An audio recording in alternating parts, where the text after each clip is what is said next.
loss before tax of £19 million for the 9 months to the end of September. That was compared to a £442 million loss in the same period last year. Well, joining me now is Javier Echarve, Heathrow's Chief Financial Officer. Good to have you on the programme, Javier. Welcome aboard. Let's start with those price hikes from NATS. Are they justified? Well, I think they are. I think that we have been, obviously it's for NATS to comment, but we have been asking something similar for Heathrow. Unfortunately, we were not so lucky with the settlement that we got. But I think that it's important to remind that national critical infrastructure is critical for the success of the connectivity of the country. And I think it's good to hear that the CAA recognizes that it's important to invest in service and resilience. As said, unfortunately, Heathrow didn't get such a favorable regulatory outcome, and that's why, despite the extraordinary summer that we have delivered, we are still in losses. Airlines aren't happy, as you may imagine. They say that these costs will have to be passed on to passengers. Would you agree? Well, I can understand airlines' position, but actually, when you really look at what's the potential impact of passengers, in the case of NATS, you're talking about £2 per passenger, which, in comparison with increasing airfares we have seen over the last 3 years, it seems that is reasonable. But again, going back to Heathrow, I think, unfortunately, we haven't got that settlement. We have now have a settlement that is very tight, and therefore we will continue doing our very best to deliver for consumers despite the restrictions that cash flow that the CAA has imposed on us. The important thing, Emma, is that now we have a decision from the regulator for Heathrow, and therefore we can now move on and deliver for consumers as best as we can. We're just looking at pictures of the absolute chaos in summer when the computer system broke down. I mean, what concerns do you have that could happen again? Well, I think overall we have a great partnership with air traffic control. The recovery of the event was very short and was very sharp. But I think it's a good reminder that investing in resilience in national critical infrastructure is absolutely critical, because the level of exposure can be high. I think overall, on balance, I think that NATS normally provide a great performance. But again, I think that it's a great reminder that investing in national critical infrastructure is critical for the success of the country. OK, you've had results out today. Of course, you are still in a loss and no dividend for shareholders. But would you say the COVID years are well and truly behind you now? I hope that yes. I think what we have seen over the summer is a much faster growth than we anticipated. In fact, we have grown twice as fast as other competitors in Europe, which again is a great reminder, it's a great recognition to everyone working at the airport. So hopefully, I think that the pandemic is clearly behind us. We are still loss-making, but hopefully, if the run rate of traffic that we have seen over the last few weeks continues, we are not far from reaching break-even. How are you going to reduce costs for travellers?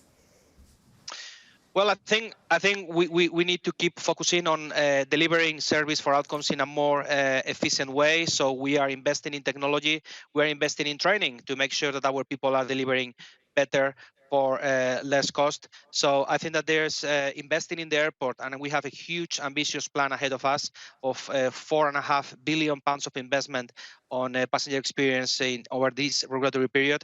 I think it's a great way of using technology to deliver better outcomes at lower cost. Yeah, how can you make it competitive with other European hubs but not keep making customers pay more?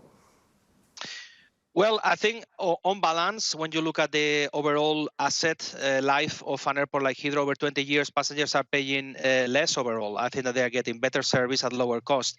It's true that temporarily, if we zoom in of these particular years, primarily because of the shock of the pandemic, prices are temporarily slightly up because our consumer base has shrunk significantly. But again, I think on balance, the CAA has mandated us to deliver great service at a lower cost. And obviously, we will do our best to deliver within the tight settlement. OK, let's get an update, if you don't mind, on plans for a third runway. We know that this is going to be a huge infrastructure project. £14 billion is the price tag. Where are your shareholders in their thinking on this right now?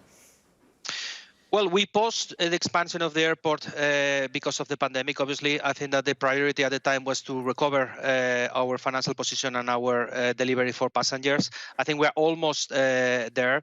I think I mentioned earlier that we are taking stock now. We are, especially also with a new CEO at Heathrow, we are spending more time discussing with airlines, with passengers, with local communities, with regulator, to see when is the earliest that we can restart expansion. Because if there's one thing that the pandemic has demonstrated is that the strength of demand in hub airports like Heathrow is strong. In fact, one of the things that we have reclaimed back in the last month is that Heathrow is again the most connected global airport in the world, and therefore we are going to be congested again very soon. Just quickly on that, most connected airport in the world, what about the rail links surrounding it? Well, I think it's something that connectivity into the airport can improve. We are asking the government in their autumn statement to provide some additional endorsements, so some of the rail programs that can make connectivity into the airport more effectively. We have seen, for example, how London connectivity has transformed after the new Elizabeth line. I think that there are more exciting programs that the government would be helpful for them to endorse to make Heathrow an even connected hub, not only there, but also on the ground. OK, we'll leave it there. Thank you so much for joining us, Javier Echarve, the CFO of Heathrow. Thank you. Now, all eyes have been on the tech sector this week. Some of the biggest companies in the world reporting earnings in the United States. Last night, Meta, the parent company of Facebook and Instagram, revealed its strongest growth for 2 years following an upturn in advertising. It reported revenue of $34.2 billion for the quarter to the end of September. That's a 23% increase on the same period last year, and it's above slightly what most analysts have predicted. With me now is CNBC's senior technology correspondent, Arjun Karpal. Always a pleasure to have you on the programme, Arjun. I mean, the numbers are eye-watering, aren't they? You're looking at the amount of revenue that these tech giants are producing, but the outlook seems uncertain when it comes to Meta. That's right. It was a bit of a rollercoaster ride after hours with the share price in Meta. Look, the context here is coming into this earnings report, Meta shares have been up a staggering 150% this year alone. So the expectation from the market was so high, and it gave very little room for error for Facebook, or Meta, to really miss. And so overall, the report card for Q3 looked good. You mentioned there the 23% year-on-year rise in revenue, the fastest growth in 2 years. The company's been cutting costs, tightening its belt, and you saw that reflect in the result. Net income up over 160% year-on-year. Its margins at 40%, the highest in 2 years. The problem was when the CFO got on the earnings call, Susan Lee, she warned on a bit of a murky outlook for Q4, effectively saying she expects more volatility in the ad market and softer ad spend as a result of the geopolitics we currently have in the world as well. And that really frightened investors. And you saw the shares initially up after the results and nosedive after hours. AI is the buzzword, it seems, in the tech sector. Rishi Sunak, UK Prime Minister, also talking about AI at a big conference that's labelled for next week.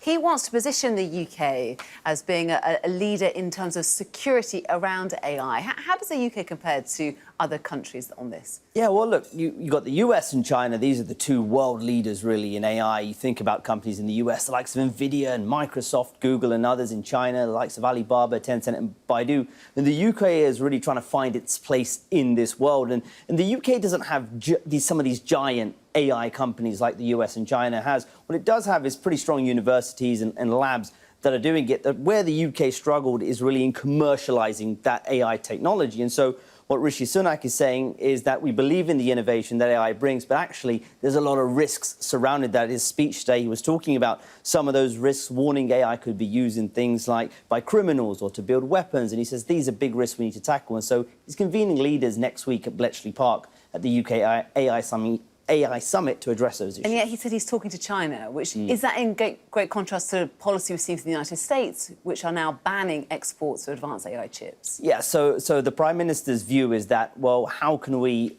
come to a consensus on AI safety if we don't include one of the big superpowers in AI safety in China?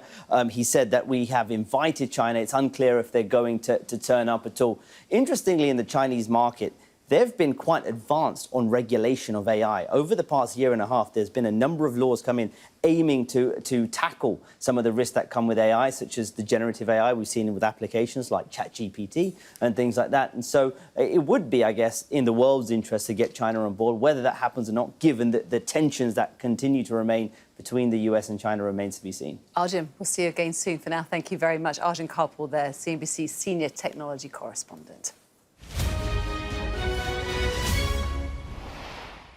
Let's have a look at how the markets are faring this morning. Let's start with the markets in Asia. Of course, they lead the day's trading, and you can see it's a mixed picture there. The Shanghai Composite's trading higher. The other ones are all lower at this hour. US Treasury yields heading back towards that 5% mark, maybe subduing stock markets in Asia. Over in Europe, this is what the picture looks like for you there. It's all to the downside now. And at home, the FTSE 100 is similarly negative. One of the big to the downside is Standard Chartered, a big bank that's got a lot of exposure in Asia. Its shares are trading down by nearly 10% this hour after the lender reported a 33% fall in third quarter pre-tax profits due to a near $1 billion hit, I should say, in exposure to China's banking and troubled real estate sector. Very busy week on the corporate earnings front, as we've just been hearing. Shares in Unilever are down around 3%, just under 3% this hour, after its new chief executive laid out long-awaited plans to simplify the business after admitting that it's underperformed in recent years. And if we check in on the currency market for you now, the pound is down against the dollar at this hour, also trading lower against the euro. You can see the euro is also tracking lower against the dollar. Finally, a quick look at oil. It's been very active this week. Of course, everyone looking at the hostilities between Israel and Hamas. Price of Brent crude now in terms of a barrel will cost you 89.17. That is down just over 1%. Making sense of these numbers for us now is Patrick Farrell. He's Chief Investment Officer at Charles Stanley. Good to have you on the programme this hour. Let's start with those results from Meta. We had the kind of the detail from Arjun. What do you think is going to happen in terms of the stock market when the US opens later on today? Well, Emma, I think we have to understand that Meta is ultimately an advertising company. That's where it gets its revenues from. So the outlook that they gave was actually one of a lot of concern. So I think with some of the economic downturn that we're seeing, that's starting to actually show up in a lot of company reports now. So even though the numbers were very, very strong, as you pointed out, I do think that this is a sort of situation where we start to see some cracks to come through, particularly for the US economy, in the way that consumers are responding, and then subsequently the way advertising is actually going to resolve. Well, let's get your thoughts on the economy, starting with Europe. The European Central Bank is meeting later on today. Are you expecting a move in terms of interest rates in any way? I think from a European perspective, it would be very hard for the ECB to justify another rate hike. I think inflation is tracking downwards. But if I look at the manufacturing sector in particular, it is in dire straits. So from a Germany, which is typically your engine of growth in Europe, it's very, very difficult times for them at the moment. And I think the ECB will be very cognizant of that pain that is being felt at this point. So I think that they will be on hold today. So you're cautious in terms of the economic outlook when it comes to the likes of Meta warning about the future. Do you think we're going to see that displayed in the GDP numbers coming out of the United States later? Well, the way that the third quarter has panned out for the US has actually been very, very strong. In fact, the expectations for the third quarter GDP numbers are likely to be the strongest quarter since the end of 2021. So ultimately, that's a little bit contra to a lot of the anecdotal evidence that we're starting to see. But the third quarter was strong. We had strong consumer activity, we had good business activity, and the government continues to basically put money into the economy. So those three factors are going to be quite significant contributors to the number. However, inventories have come off, and so that's likely to detract from those third quarter numbers. But it does actually bode a bit of a mixed picture going forward, because it's not just Meta that basically put forward some doubts about the economy. All the banks have all come out and said, look, the economic conditions are going to be very tough going forward. So I think it actually provides a bit of a balance. Sorry to interrupt you there, Patrick. I just want to get these last ones in before we run out of time. But including Unilever, big household product group, a big bellwether when it comes to consumer sentiment, and they're not having a great time on the market today. No, I think that their expectations, or the numbers that did come out, were pretty much in line with expectations. But maybe the market was expecting more, particularly from a new CEO coming out and maybe outlining plans where things could be a little bit more dramatic. But ultimately, I think it's just more of the same. As you pointed out, the simplicity over some more of the sort of other complexity type items, I think is where their focus should be. And I think that, again, their volumes were actually down. So on that sort of note, they've been able to keep their pricing up, but for how long? So, and that's something that we just need to look out for. We'll leave it there. Patrick, thank you. Patrick Farrell from Stanley. Thanks, Emma. Still to come this morning here on Business Live, we'll be hearing from Bloomsbury's chief executive as the publisher records record profits.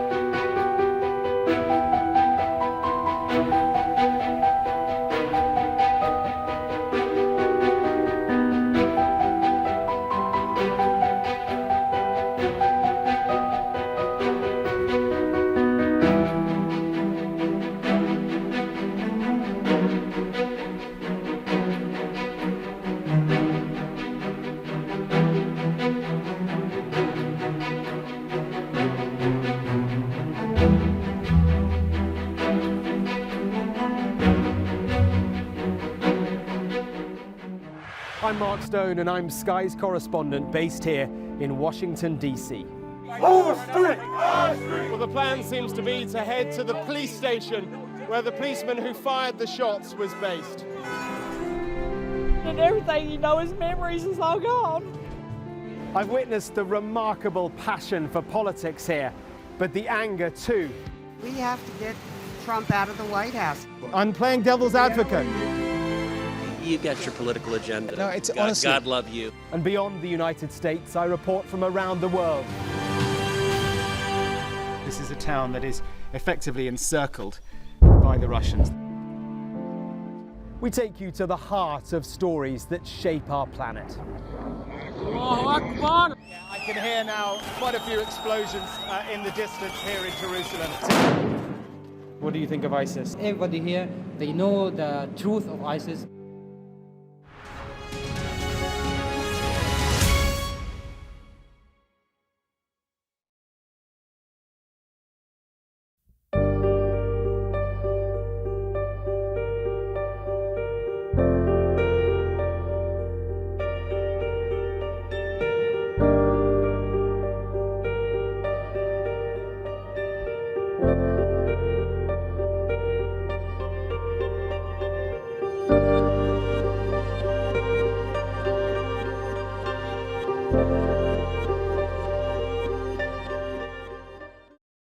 Fly Emirates, fly better.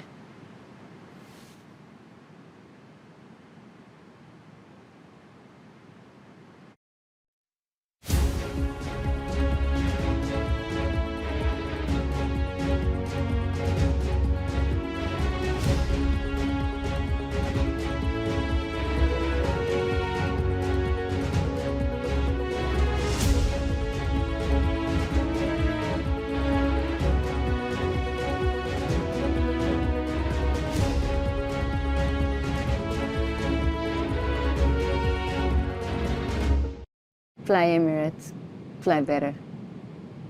Thank you. Welcome back. You are watching Business Live. Now, in times of trouble, it seems that you still can't beat a good book. The publisher Bloomsbury has just recorded record profits for the first half of this year, thanks in part to a boom in fantasy fiction. Profits rose by 11% to £17.7 million in the 6 months to August compared to a year ago. Total half-year sales were also up 11% to £136.7 million. Well, joining me now is Bloomsbury's Chief Executive, Nigel Newton. Welcome to the programme. Thank you for joining us. So people are still enjoying burying their head in a good book, it seems. Yes, we've been very fortunate. First of all, we saw the surge in reading during the pandemic when people were trapped at home and rediscovered the joys of reading, and that's transferred into a good, steady book market. and business is booming for us at Bloomsbury. So tell us, who are your favourite authors so far, and what's in your pipeline that's exciting you the most? Well, what's staggeringly exciting is coming on January the 30th, which is within our current financial year to the end of February, the new novel in the Crescent City series by Sarah J. Maas. Now, it's possible that many of your viewers have never even heard of her, but in the 19 to 39-year-old age bracket, she's a shakingly exciting. And this is the fantasy genre. It is, absolutely. She has 3 series in fantasy. She's written 15 novels for Bloomsbury. She's an American author, one of our editors discovered, self-published author. So as we talk, she's busy typing away, probably somewhere in the United States, trying to hit her deadline. Well, she is to get this book out. Now, you famously signed J.K. Rowling back in the 1990s, of course, the author of Harry Potter. Is that still a big draw for you, despite the controversy that now surrounds the author? Harry Potter's sales are undiminished. 26 years later, it's more popular than ever. We've just published the Harry Potter Wizarding Almanac, and that's gone to #1 on the New York Times bestseller list for Scholastic, for whom we produced the US edition, #3 here in the UK. Does she remain a friend? She's a wonderful person and has the greatest imagination I've ever encountered.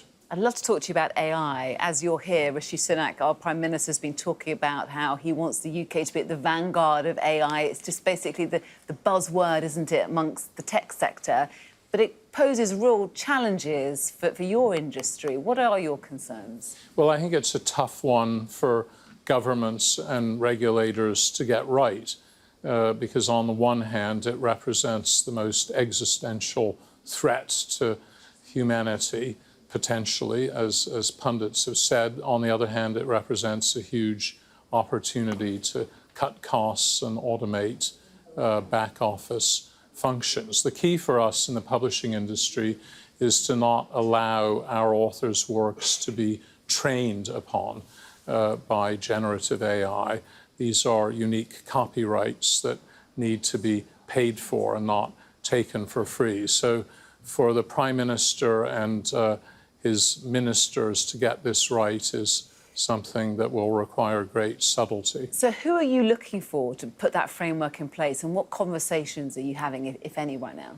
Well, it's the Wild West out there. No one, I think, except perhaps you, had even heard of generative AI before ChatGPT's spectacular entry into the market in last November and then last February. So I think it will have to be a mixture of governments and industry bodies, and certainly the Publishers Association of Great Britain and Ireland, of which I was president until April, is very active in seeking the middle ground to protect authors' copyrights while still harvesting the great opportunities that AI represents. I know that's not your only potential beef with big tech. You're heavily involved in digital markets, competition and consumers bill that's currently going through to give you a more level playing field with the likes of Amazon.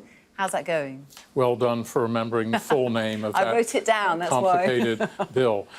Yes, indeed, the Digital Markets Bill is long overdue to create a level playing field between the big tech platforms and their suppliers, and it's so wonderful that it's making its passage through Parliament, because with big power comes big responsibility. We'll leave it there. Thank you very much for joining us today. Nigel Newton, Bloomsbury's Chief Executive.